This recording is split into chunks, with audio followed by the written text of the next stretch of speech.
So my last video I did on drawing the eye, I had a lot of questions about the materials that I used. And I thought it'd be cool to kind of rewind the demo, do the demo live so that I can answer any questions that you guys might have about materials as well as kind of the process. I'm only going to be on here for maybe 30 minutes or so. It's 9:30 right now. I'm going to try to do like a half hour quick kind of run through of the demo with the materials that I use and also other ideas of materials that I'm testing out and trying to figure out the best tools to use for this charcoal method. And I'm going to open up the window right here. Thanks for bearing with me, guys. This is live. Where do I see? I'm really prepared. Well, anyway, I'm sure I'll be able to see the comments. Oh, I got it right here. Cool. So feel free to ask any comment or ask any questions at all live, or if you have questions, please leave them in the comments and I'll try to respond to them after the fact. I love that my channel is kind of small and growing, which is pretty awesome, but I get to almost individually answer everybody's questions, which is pretty great in the comments section. So I appreciate it. So what I'm starting out with paper-wise first. So show you guys, this is the paper that I used for this demo. It's called Paint on Gray Mixed Media Multi-Techniques. I've never seen this before really in stores. They had it at the local, we have an Artisans in Albuquerque, which is a great store. It's in the area called Nob Hill here, and it's under new ownership, and it's a young couple, Brittany and Jerry, who are pretty good friends with us, and try to buy from them as much as possible.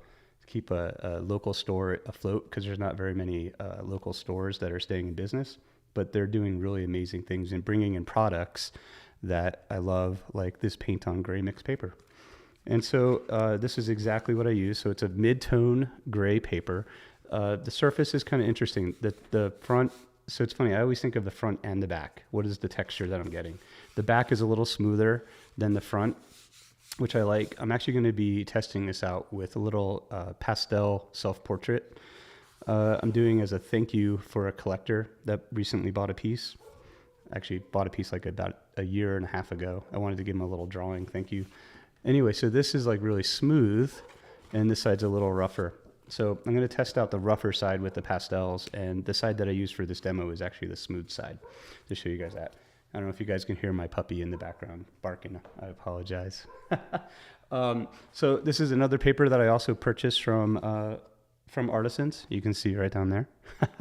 And I'm going to be testing out on a finished drawing. Right now, I kind of just did some quick like studies, like how is the white chalk going to go over top of the dark.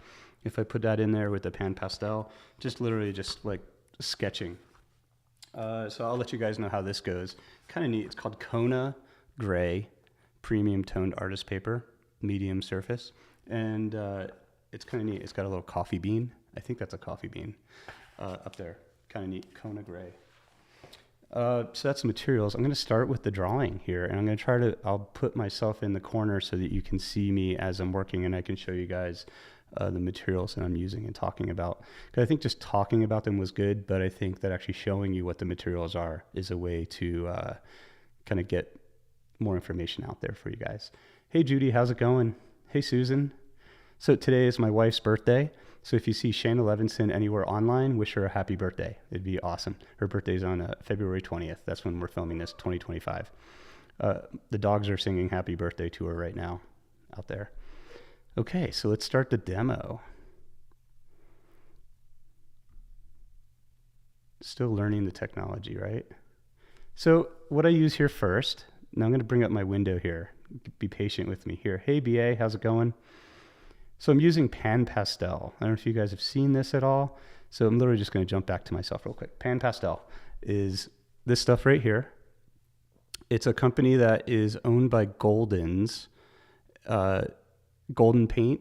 They do acrylics, and they also own Williamsburg, but they purchased Pan Pastel from a small company of Bernie, who used to own it, which is pretty awesome, and they developed it. And it's basically almost like makeup, I guess. It's like a pastel that is in the form of a large cake and a pan pastel. Pretty self-explanatory.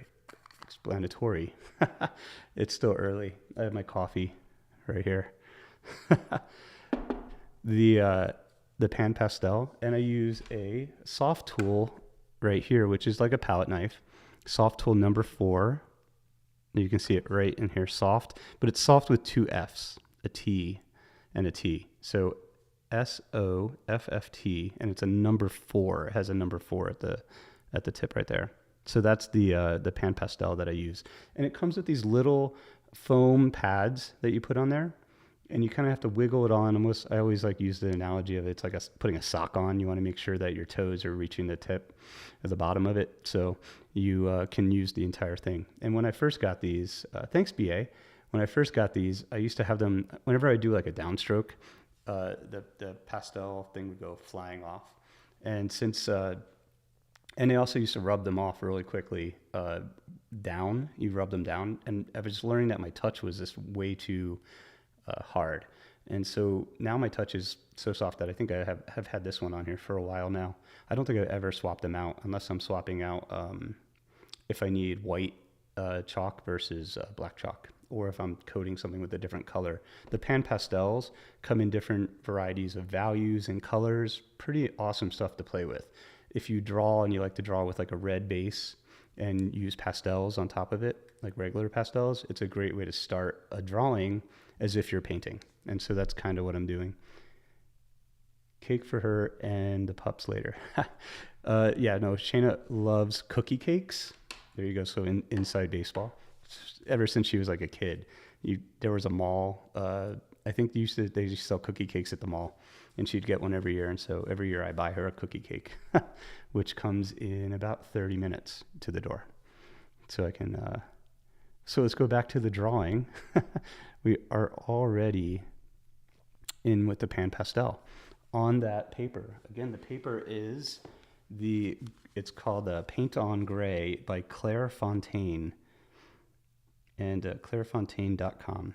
And if you can screenshot what I did, or on the video, you can see exactly what it is. And this is a 7 by 10 inch page paper here. It's really small because the eye isn't very big. So come in here with the pan pastel. I kind of shape things out just very roughly, right? And because the pan pastel, you can't get a very thin line, but you can use the edge to get a thin line and a hard edge.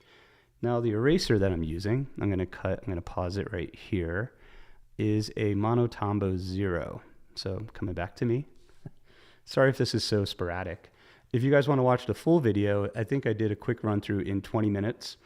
It's also on here. I'll have a link to that at the end screen of here. Or I got to figure out how to put a card up which has a link to it. I'm still learning this YouTube thing. So here's the Mono Tombow 0 that I use right here. Tombow Mono 0. And it's got a white eraser here that's basically, it's a pen eraser. And what's great about this is that it erases really, really well. Someone had a question about how do I erase drawings. I didn't know if they meant erase drawings like Rauschenberg erased the de Kooning. That's a little art historical thing. Actually, I got to write that down. That's kind of something to remember. I'm thinking of different inside art terms for the merchandise that I've been selling. I have an R Mutt shirt, which we all know is the urinal signature that Duchamp did. So I think it'd be funny to do like a maybe part of de Kooning's signature is being erased. I don't know. It's just fun stuff for me. This Mono Tombow 0 right here, you can buy them at most art stores. You can get them online.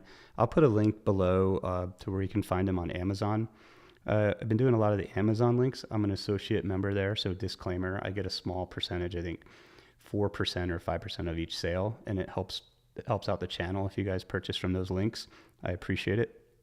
Full disclosure, my channel isn't sponsored by anybody yet, except by my workshops. It's funny. Just started with this again. Hey, Renee, how's it going? So Mono Tombow 0. Really quick, Renee, are you still in Miami or the Florida area? I'm going to go to West Palm Beach soon to meet with a Holocaust survivor in July, I believe. I'm really excited about it, to draw and paint a survivor named Gabor. Monotombo Zero. This is the eraser that I use. And again, the integrity of this white lead, it's not floppy. There's like a one that's out that's like really thick. It's a pen eraser that it just kind of, when you put pressure on it, kind of moves off to the side.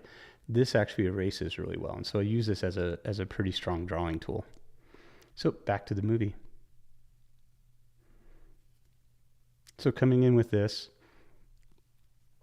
shaping out so basically having the pan pastel and this eraser, you guys can't see what's in my hand, together really helps me to develop edges and shapes better. Awesome, Renee. Fort Myers, that's awesome. Yeah, I have this kind of thing in my head about how we're going to end the documentary film, because we're handling some heavy issues within the documentary film where I'm painting Holocaust survivors, I want the very end to be uplifting. And so we're finding a survivor whose birthday is in Florida. And I just have this thinking, I'm not a filmmaker at all. I've convinced my director about ending it this way, where you get a drone shot of the coast of Florida, and then we're at a birthday party, and we don't know who the birthday party is, and then it's the survivor that we meet. And he's turning, I think he's turning 92, so in July, and I'm gonna then just do a drawing of him, talk to him, learn his story and stuff like that to kind of end the film. I think it'd be kind of like an uplifting way to end a film that handles some dark subjects. Anyway, coming in with the eye. Now here I'm using a blending stump. I'll show you guys that. I'm going to pause this again. Sorry for all the interruptions here. Hi again. The blending stump that I use. So you can buy these blending stumps on Amazon. You can get a bunch of them for pretty affordable. And they're the only thing that's a downfall is they're really tiny, right? So this is only maybe 3.5 inches or so. And then so attaching it to a pencil extender. So Generals makes these pencil extenders here, which are pretty amazing. Whenever I'm at a store, I buy a few extra of these. I buy palette knives just because you never know when you're going to need them. And I tend to lose palette knives, and I tend to lose these what are they? Pencil extenders, these wood pencil extenders. And so I basically make the blending tortillon into something that's a blending tool it's more substantial. And so I do that with this. Sometimes if they're too thin, I'll put blue tape on the back of it to make it fit within there. So it's a great tool. I love to actually work the charcoal into the surface of the paper when I'm working.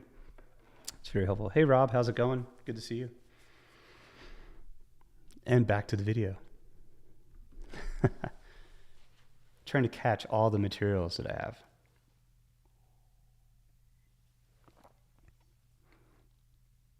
So coming in here, again, using that blending stump to help to draw and push the dark into the panel like we talked about. Again, the uninterrupted version of this is on YouTube right now. I think I posted it a few days ago. Definitely check it out if you have time. I'll post it'll be at the end credit scene of this video. I just wanted to jump on here again for like 30 minutes just to say hi to everybody. Shana, I'm not losing them. Rob says, I might not be losing these materials. Shana might be pinching them. Actually, I think I borrow her materials more than she borrows mine.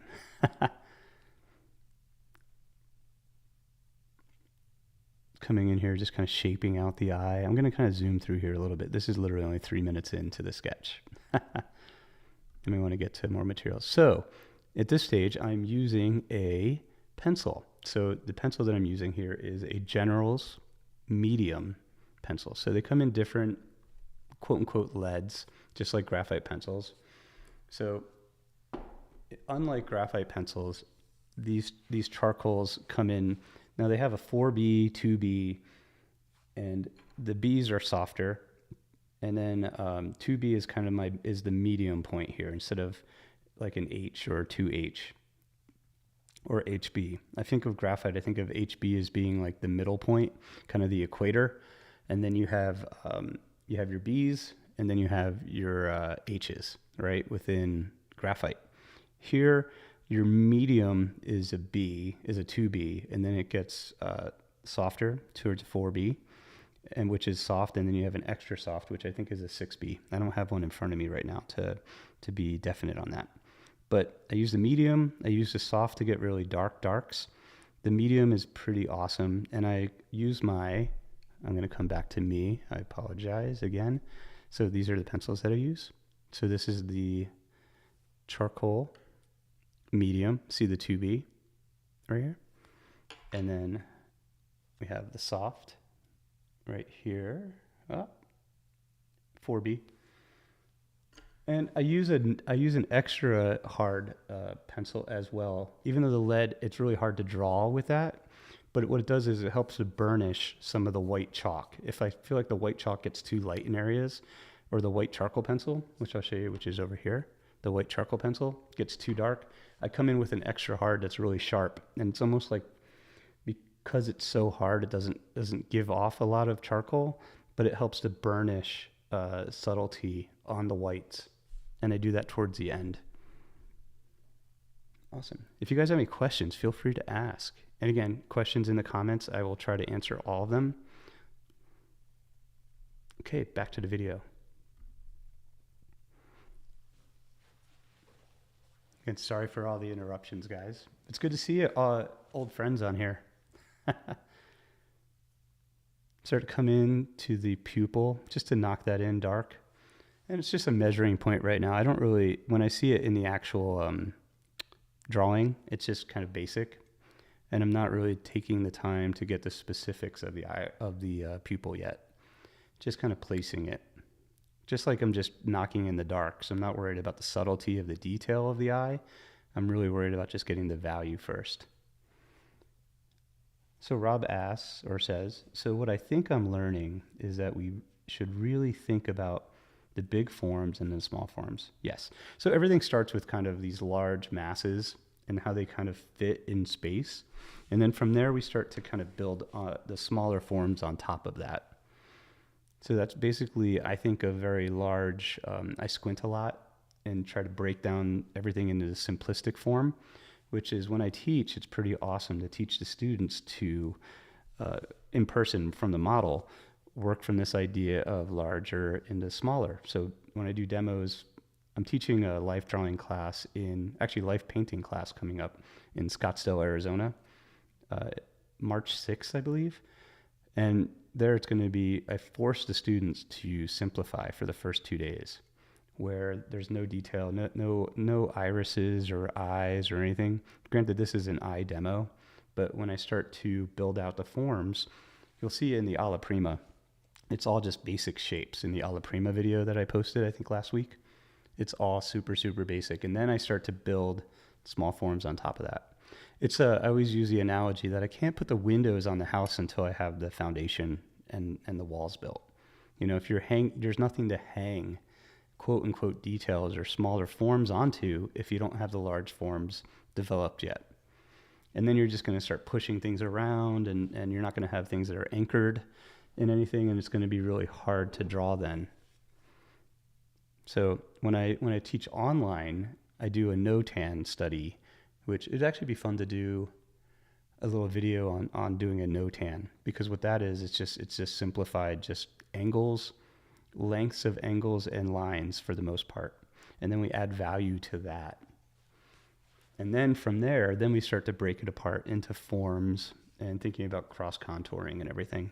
So there's definitely I don't want to be dogmatic about it and say that this is the only way, because I'm sure there's some artists I know that start in the eye and build out amazing paintings. I think it fits, I think, most people's temper. Here, using that, I'm trying to think if I've used anything new material-wise. Not yet.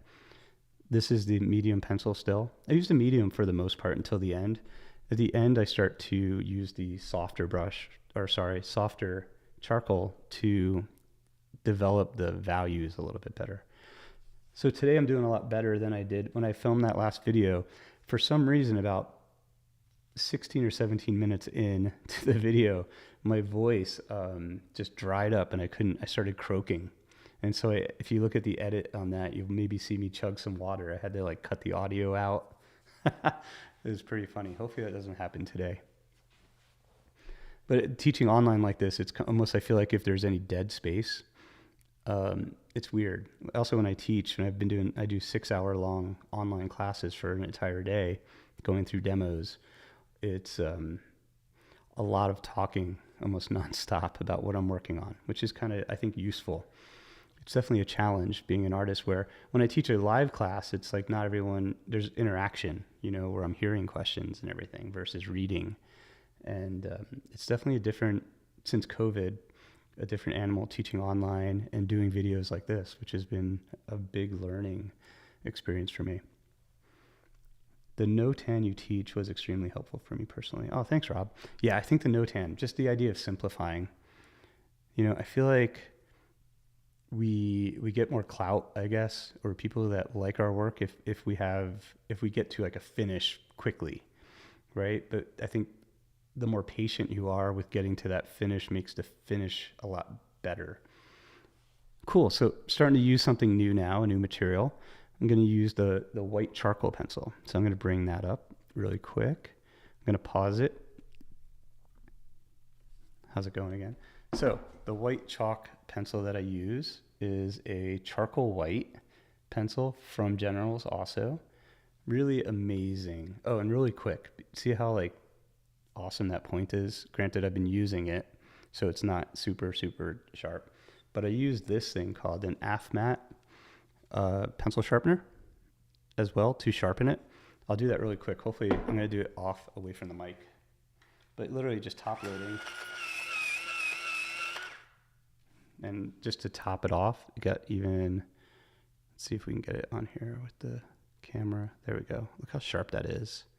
Pretty amazing. So the AFMAT takes 2 seconds to sharpen things, and it's got a long point, which is really great.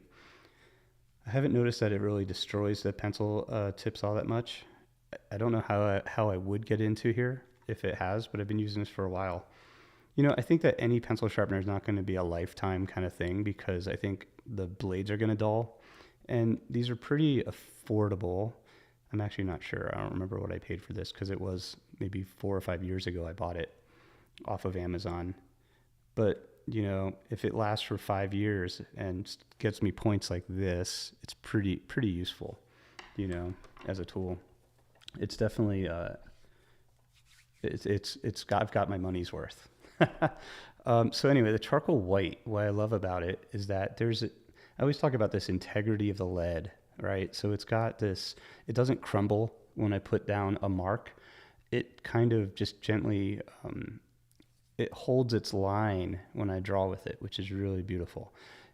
Versus a pastel, you can sharpen a pastel, but it gets really crumbly and it doesn't really play well with the other colors that I'm using, the charcoal. And I don't know exactly what they use. In the video, I said that I asked them once and they said it was like an old family recipe. And I think they've been around since the late 19th century. It's a family owned company, Generals, out of Jersey City. And they wouldn't tell me, but I love this material so much better than pastels. So highly recommend trying out the charcoal white versus, it's not a chalk white or anything.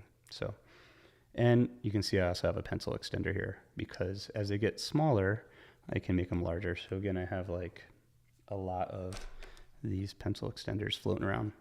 Totally. Hey, Renee, how's it going? Yeah, so the no tan, definitely, and patience. That's one thing you can't teach, right? Patience. I'm not a very patient guy either, so it's all good.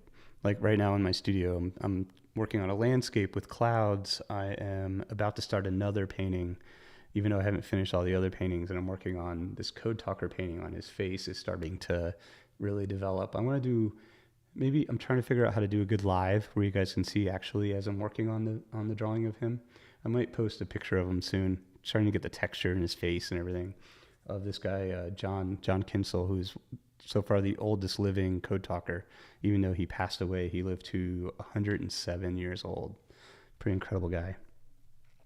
I know I should be talking about drawing here. Don't forget about sharpening a woodless graphite pencil to lubricate the sharpener. That's a great idea. Thanks, Rob. Yeah. So that would help us with it. If we do a woodless graphite, you can buy those little things at the store and just run it through the pencil sharpener, I guess, and that'll help to lubricate the sharpener, is what Rob's saying. Great tip. Thanks, man. See, I'm learning from the community so much. I appreciate it. So back to the drawing. That's what people don't want to see me. They want to see the drawing. So coming in with a white chalk, right? So I'm starting to kind of think about the lightest lights just as an aside. And again, using the mid-tone paper, right? So before this, the highest highlight I could have, or the lightest light I could have, was a 5, because you can only erase away to the base of the paper, which was 5. So with the white chalk, now I'm not just going through and just hitting highlights. I've seen some drawings where they're fully developed from the shadow into the halftone, and then it stops. And then they go through and they just hit it with a white chalk or pastel in like the highlight of the eye or highlight on the nose. And then for me, I feel like those highlights are on islands. They're not building up to that highlight, where they're missing those bridge values like 6, 7, 8, 9. They go right to 10. And I'll make the stupid joke I always make in my classes that I've increased the value scale for my drawings. It goes to 11 now. It's a Spinal Tap reference. It's so dumb.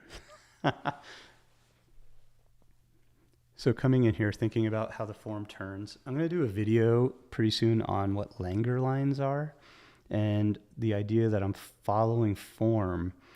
In here, you can see how my lines kind of come at different angles. What that's based after is really quick, is around the muscle that's around our eye, which is the orsis oculi, right? So imagine that looks like a racetrack that kind of follows and funnels into the upper lid. And the way that resting tension lines are formed, wrinkles, resting tension lines is like a term that plastic surgeons use. I had dinner with a plastic surgeon who visited me in Brooklyn from Australia, a guy named Andrew. Awesome guy, great painter too. He was interested in my technique, and he came to the studio and visited and everything. We started talking about, he was telling me how the muscles form these lines basically by going perpendicular to the muscle, right, and tendons. And I always talk about how you can see that really in your hand. If you look at your hand and your knuckles, right, the lines on your knuckles are going perpendicular to the tendons in your fingers. And to take that kind of concept and put it towards the eye is really, really interesting. And so that's kind of how I think of form.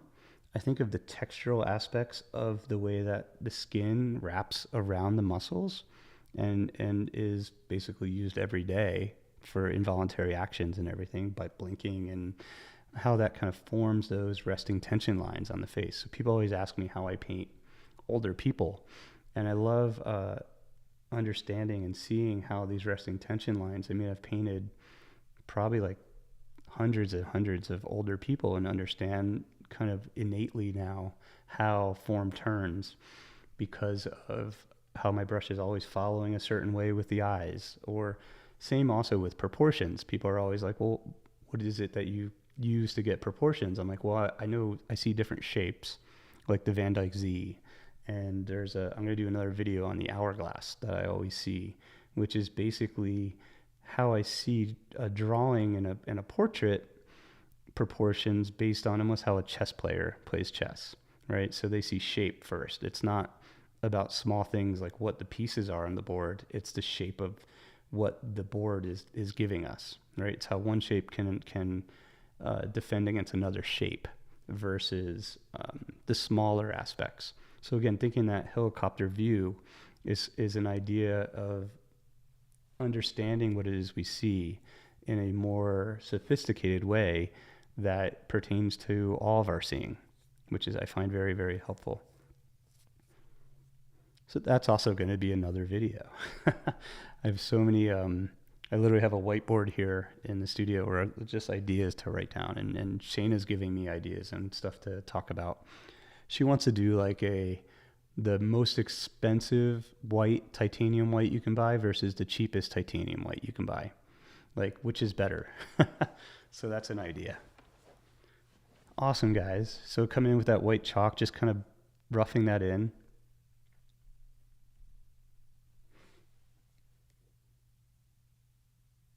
Cool. I'm reading some of the comments here. Thanks guys for being here again. I appreciate it. I'm going to zoom in just a little bit, starting to kind of build out the forms around the eye, right? So we can set up where the orbital cavity is. And so there's like a depth to the eye, even though it's still a very, very cursory sketch, right? So this is about 19 minutes in. The whole demo in total was 50 minutes. I actually, last night, I just posted the entire raw 50 minutes onto my Patreon page. If you guys are interested in the Patreon page, I think in the scan bar here, the thing at the very end, I think there's a link to the Patreon page. And it's, I always talk about it. Maybe I talk about it too much. It's $5 a month. It's a great way to support the channel. And people ask questions on there all the time. And it's easy to respond to. And I post all of the raw video, even though I have to figure out a way to get upload speeds faster at my house. I think my upload speed is only 14 or something. My download speed's like 300 or something crazy. But the uploading the sometimes 2.5 hour long videos that are high res, it takes a while. But I think the Patreon page is super valuable if you guys like this content and want to dig further in. And I keep it pretty affordable. I think $5 a month. You can, if you think it's worth $10 a month, you can donate more. It's pretty cool. It's kind of offsetting a lot of the costs for doing these videos, which is kind of fun. Awesome. So coming in and darkening. Now I'm using the extra soft charcoal pencil, which I showed you guys earlier. I'm trying to think if there's any materials in here that I haven't shown you guys. I think I've shown you guys everything so far. And we're about a half hour into the video. So coming in, once I get the dark in, I use the blending stump to really push that dark in to develop it and soften the edge. Are you blending the white later? A little bit. I use a soft brush to come in and kind of knock the white into the paper as well. And then the very end of the painting, or drawing, I'm sorry, is fresh white on top of the surface of the gray. What's really interesting also is when you do this, you want to be really respectful to the fibers of the paper. That's really important. I don't want to like jab it or rub anything really into it that's waxy or wet or anything. I want to make sure that everything is as dry as possible, and then I'm also not scraping away the fiber of the paper. The fiber of the paper is what actually holds the charcoal, right? So it's what keeps the white looking whiter on the charcoal versus if some type of gook gets on it. I try not to blend or use my fingers to blend at all because we have moisture on our hands. I try not to blow what my old art teacher used to call scrumudgeons, like eraser remnants. I use a brush to wipe away that so that I don't accidentally spit on the drawing. We learn from our past and our experiences, and I've done that before. I've blown stuff off and I've actually spit on stuff before. Not great. And so you want to make sure that the paper is dry. You're not over erasing where you lose the fiber. You just want a very delicate, light touch. Hey, Raynola, how's it going? Good to see you on here. Thanks for stopping in.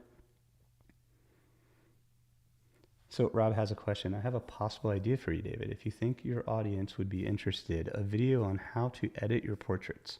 I mean, how to decide what details to leave in and leave out in the drawing process, but keeping the likeness. That's a great idea. I do alter some of the paintings of the older folks that I paint. Sometimes everyone thinks I paint every detail of every wrinkle, and I don't. I tend to make their faces a little symmetrical if I find some asymmetry in the faces. I tend to soften up some of the resting tension lines. And a lot of that's the camera tends to, when I use a camera, it tends to sharpen everything. And so no one has that sharp of wrinkles for the most part. So I tend to think about what was it that I remember about this person when I was talking to them from life? Was it the wrinkles that really stood out to me? Was it the one eye slightly squintier than the other? What is the aspects that made me really think of this person more? So when talking to them from life and getting to know them or filming them versus what it is that the camera is giving me. And so I like the camera giving me all the information that I can edit from. It's better than having none of the information where you're making up stuff about a person. So I tend to go on the side of what Rob is saying, like leaving stuff behind and taking the things that I need within the sketch, because we're still making art, right? Even though I guess I'm considered a hyper realist. I want to be a representational painter where everything looks natural. And but using photography is like I need to have photos that look like the models that I worked from life for so many years. So come in here. This is the medium charcoal pencil that I'm using just to kind of get the rhythm of the brow. I'm going to kind of zoom in here a little bit. We're already at 35 minutes. I said I was only going to be here for a half hour. And I snuck away because it's my wife's birthday. Actually, she's working out right now. So I was like, I'm going to go out into the studio and film a little video. I'm going to come in here, start working on the ear and everything, just blocking that in. Coming back in with the white. And I do bring the white into the shadows if I want to get a subtlety as it pulls into the light. And now the sclera is really beautiful, and this edge of the waterline of the canthus, I find so delicate and so subtle. It's pretty awesome to draw. And again, you guys can see the full video on YouTube. I think I posted it, was it 2 or 3 days ago? I forget. I'm trying to do a couple videos a week now in the studio because it's pretty easy. I have the Alla Prima video I filmed on an easel in the studio, which was kind of bouncy. This has no bounce because I'm filming it now. I put a magnet wall on the wall of the studio. Could probably do a video on that too, of like the setup and everything. So there's no bounce when I'm drawing. It's pretty amazing. So it's just awesome for filming. I'm getting heavier duty tripods now so there's no bounce when I take the card in and out of the camera. Oh, definitely, Rob. I'll tell her that you guys, I posted about her on Instagram. You guys can check it out. She's amazing. I'm very, very lucky to have her in my life. So come in here with that sharp pencil again, the white chalk, and the line work gets more subtle and subtle and subtle as I go. So it almost starts to pick up and become kind of glowy because you see almost a transparency of the layers underneath of the white chalk as I work. Did you film this drawing with your phone or a camera? So I filmed this with a Sony A7 III. I believe that's what it is. I forget. It's a Sony camera I've had for a few years. It's great for actually filming color. And then I'm borrowing my wife's Lumix camera that she bought during COVID to capture streaming. And I'm still playing around with that one. I think the Sony might be slightly better. I'm not sure. So it's funny, on the Patreon page, I've been doing tests, and I posted a video of me working on the painting of John Kinsel, just like a quick test video. And that was with the Lumix. And so I'm testing on what does it look like when I post it, right? So unfortunately, I'm still learning a lot about this whole YouTube thing and Patreon page and sharing content. And I'm kind of oversharing, which is fine. Because I think that learning online is really amazing, but I think to really cement it, workshops are probably the best thing for you guys to do. Online workshops. Find instructors that you love what they do and take a class with them. I'm planning on taking a few classes in, hopefully in Italy soon, doing landscape painting because I want to get better at landscape painting, and studying with people here in the Southwest also who paint landscapes. So it's definitely for all ages, I think. These classes are great. And to sponsor it again, on the scan sheet, it said scan me for upcoming workshops. That's my upcoming classes that we're doing. The best one that's coming up is my wife and I are going to go to Urbino, Italy. And I'm going to post the video Q&A with the guy who's setting it up in the wine. He's a wine som, which is pretty amazing. So every meal is going to be like curated. And then we'll have 5 days in the studio where we're going to paint Italianate themed pictures, portraits that are based off of Raphael. It's going to be so fun. We're pretty stoked about that. Coming here with the white chalk. And so there's my little advert for the workshops. Awesome, guys. We're coming up on 40 minutes now. I'm going to kind of zoom through here for the last little bit. Coming in here, just kind of thinking about the hair and how it relates. Oh, thanks, Renola. Yeah, my wife is amazing. She's super talented. She has a great sense of humor, and I think she's beautiful. Coming in here, you can see how the white chalk gets a little bit more pronounced value-wise. Thinking about cross contouring over these edges to soften up that value and that edge. Exactly how I paint too, which is kind of funny. I paint so similarly.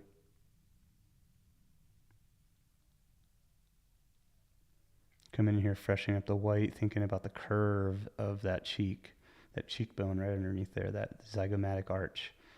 All the fancy Latin terms I learned for drawing, which I don't use when I teach. I want to make things accessible for everybody.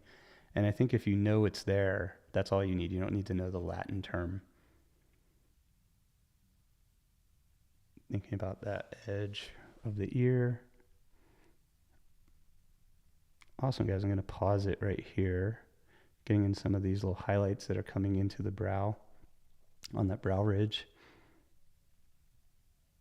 And with a really sharp white chalk pencil.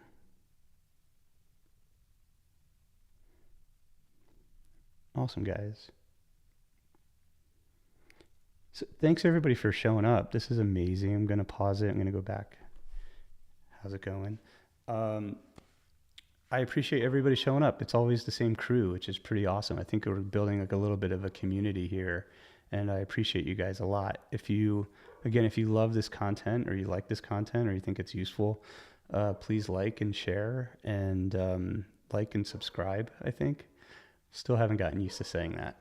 But I really appreciate you guys. And I'll see you guys at the next one. I'm thinking video misconceptions of oil painting. If you think of a topic that has to do with art and you know what I do, please leave a note in the comments as to something you want me to do a video on. I'm having a blast with this stuff. See, so right here, I have my whiteboard. Make a non-toxic space for oil paint. Alla prima, to finish the eyes. 5 things I would tell my younger self. 5 misconceptions of oil paints, which I think is kind of neat. And how to make a studio non-toxic, I think would be great. And I have also another notebook with other ideas. A friend of mine, Keith Williams, has a video on YouTube, Mastery, and he said, if you can't sit down and write 100 ideas for a channel, maybe you shouldn't have a YouTube channel. And I like wrote down probably like 1,000 different ideas. There's art history stuff I want to cover on here, travel stuff. It's gonna be fun. And this is, I think, 2.5 months in so far, and I'm having a blast. And thanks, guys. Again, if you like the content, like and subscribe, and I'll see you guys on the next one. Take care. Cheers. Bye.